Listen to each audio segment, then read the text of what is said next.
स्वागत है आप सभी का मिल्लत टाइम्स में। मैं हूं आपके साथ शान अस्कर।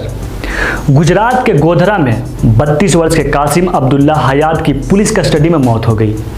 पुलिस का कहना है कि कासिम ने आत्महत्या कर ली है। वहीं कासिम के परिवार वालों ने आरोप लगाया है कि कासिम की मौत पुलिस के द्वारा बुरी तरह मारे जाने के कारण हुई है। कासिम के परिवार वालों ने घटना की जांच कराने की मांग की है। पुलिस का कहना है कि कासिम गौ मांस की तस्करी कर रहा था। सवाल यह उठता है कि जब पुलिस ने कासिम को गौ मांस के साथ गिरफ्तार किया तो क्या उसकी कोई जांच हुई या नहीं। आप बिना जांच के कैसे बता सकते हैं कि वह गौ मांस है या कोई और मांस।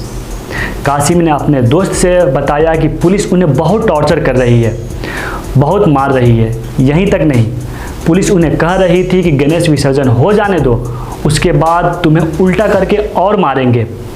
कानून यह कहता है कि पुलिस हिरासत में लिए जाने के 24 घंटे के अंदर किसी नज़दीकी कोर्ट में आरोपी को पेश किया जाए, पर कासिम को 2 दिन तक पुलिस कस्टडी में रखा जाता है और उसके बाद उसकी मौत हो जाती है। यह कोई नई बात नहीं है। हमारे देश में इस तरह की छोटी मोटी घटनाएं होती रहती है। भारत में अब मुसलमानों का खून सस्ता और पानी महंगा हो गया है। क्या कोई कार्रवाई होती है या नहीं? क्योंकि यह दुनिया का सबसे बड़ा लोकतांत्रिक देश है। अमेरिका थोड़ी है जो पूरी दुनिया में ब्लैक लाइव्स मैटर कैंपेन चल जाएगा। इससे पहले भी गुजरात में इरशाद की मौत पुलिस कस्टडी में हो जाती है। कोई जांच नहीं हुई, न ही कोई कार्रवाई हुई। ये सब चलता रहता है।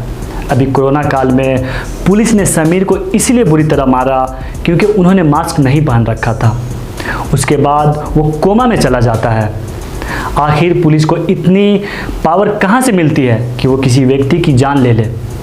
क्या उसके ऊपर मर्डर का केस नहीं चलना चाहिए? दोस्तों, इस वीडियो के बारे में आप क्या सोचते हैं कमेंट बॉक्स में ज़रूर बताएं।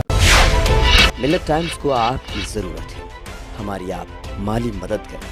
हर महीने सिर्फ 100 रुपये और 1 साल के लिए एक साथ सिर्फ 1000 रुपये। रकम भेजने के लिए यहाँ दिए गए फ़ोन पे, गूगल पे और पेटीएम नंबर का इस्तेमाल कर सकते हैं।